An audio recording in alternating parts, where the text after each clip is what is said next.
Hello, friends. The 1014th day of the large-scale armed aggression of the Russian Federation against Ukraine has begun.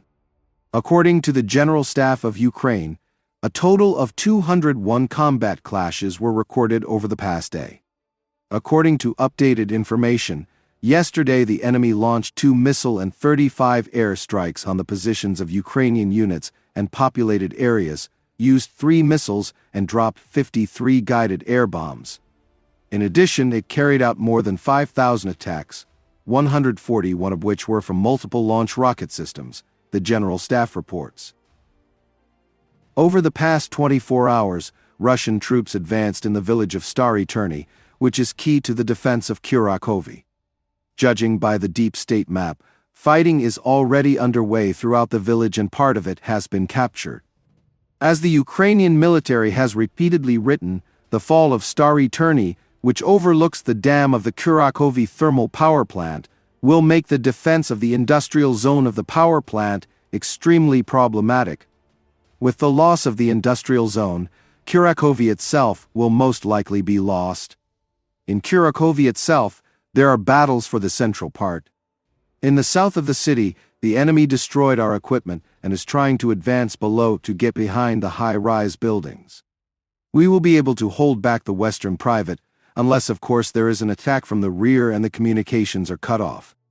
According to the Adar fighter Bonyatov, the Russians are advancing in Kurakhove and occupy most of the dominant positions. Unfortunately, the complete occupation of Kurakhove is a matter of time, he added. Inside the pocket, the enemy was able to take control of Romanivka. A Ukrainian officer with the call sign Alex writes that the area of Romanivka is a complete mess. The Russians are trying to crawl out of every crack. It will be impossible to hold such positions for long in a semi-encirclement. The situation is such that, unfortunately, it is already impossible to change anything radically, writes Alex. The Russians are now accumulating forces in order to move along the road from Dalnie towards Uspenivka. The situation near Kostiantynopolsky and Suhyali is also deteriorating. The enemy is heavily shelling these 2 villages with artillery. Near Velyka Novosilka, the Russians continue fighting for the village of Novyi Komar, which blocks the city from the north. According to the deep state map, they have increased their presence in the village and to the east of it. A Ukrainian officer with the call sign Alex says that the Russians are not carrying out large-scale offensive actions, but are talking about episodic armor rolls, which, nevertheless, are successful.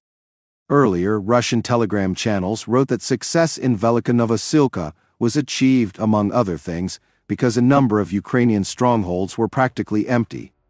In general, the situation in Velyka Novosilka can be called critical. It is in operational encirclement because 3 of the 3 roads leading to the mainland are under the control or fire control of the enemy.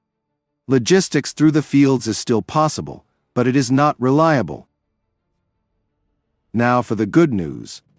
The Ukrainian Armed Forces drove the Russians from their bridgehead on the western bank of the Oskil River, liberating the village of Novomlynsk, and partially advanced on the second bridgehead to the south.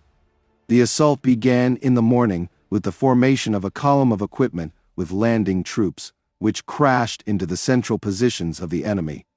At a certain point, the column split up and each vehicle flew into a certain enemy position.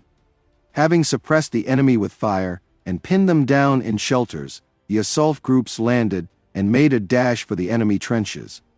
The first attack managed to partially break through to the enemy positions, but not completely, because some strongholds resisted. The second attack with equipment strengthened the assault groups and managed to capture all the certain positions. In response, the enemy decided to counterattack the key position that allowed control of Novomlynsk, weakening its 2 strongholds on the left flank. The enemy withdrew the infantry from 2 positions, and, having brought in reserves from the village basements, ran in a crowd to storm the position. Coordinated actions with artillery and other fire weapons allowed the enemy to be pinned to the ground, and the landing force, taking advantage of the situation, cleared and occupied the weakened Russian positions. When the enemy realized that they were pinned from two sides and were simply being taken apart by all possible means, they began a panicked flight across the river. As a result of the assault actions of the Ukrainian army, the Russians began to flee as best they could. Some in boats, some simply swam across the river on their own.